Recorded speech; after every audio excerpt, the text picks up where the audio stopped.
জামালপুরে কারফিউ শিথিল হওয়ার কারণে বাজারে সব ধরনের সবজির সরবরাহ বেড়েছে। এতে সবজির দাম কিছুটা কমেছে। অর্থাৎ আমি যদি আজকে এই সকালবেলার সবজির হাটের কথা বলি, তাহলে আজকে এই জামালপুর সদর উপজেলার বিনন্দের পাড়ার সবজির হাটে আলু বিক্রি হচ্ছে 60 টাকা। অর্থাৎ গত 7 দিন আগেও কিন্তু দাম কিছুটা বেড়েছিল, কেজিতে 2 থেকে 3 টাকা বেড়েছিল। আজকে কিন্তু বিক্রি হচ্ছে 55 থেকে 60 টাকা কেজি ধরে। আর বেগুন বিক্রি হচ্ছে 50 থেকে 60 টাকা। অর্থাৎ গত 7 দিন আগেও এই হাটে বেগুন বিক্রি হয়েছে 70 থেকে 80 টাকা, মুখী 50 টাকা, 50 থেকে 60 টাকা। পেঁয়াজ যদি বলি, পেঁয়াজ গত সপ্তাহে বিক্রি হয়েছে পাইকারি বিক্রি হয়েছে 115 থেকে 20 টাকা, সেটি বাজারে গিয়ে বিক্রি হচ্ছে 125 থেকে 30 টাকা। অর্থাৎ আজকে এই হাটে বিক্রি হচ্ছে 15 থেকে 20 টাকা কেজি ধরে। মাছ মাংসের কথা বলি, তাহলে মাছ এবং সব ধরনের মাছের কিন্তু দাম প্রত্যেকটি মাছে কিন্তু 15 থেকে 20 টাকা কেজি ধরে বেড়েছে।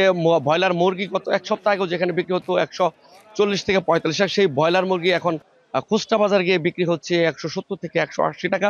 ডিমের হালিতে কিন্তু 5 থেকে 7 টাকা বেড়ে ডিমের হালিও কিন্তু বিক্রি হচ্ছে 50 থেকে 55 টাকা বিক্রি হচ্ছে। সব বলা চলে, সব মিলে সবজিতে কিন্তু 15 থেকে 20 টাকা করে সব ধরনের সবজির দাম কমেছে। এই ছিল জামালপুর থেকে আমাদের শাক সবজি নিয়ে সবশেষ তথ্য।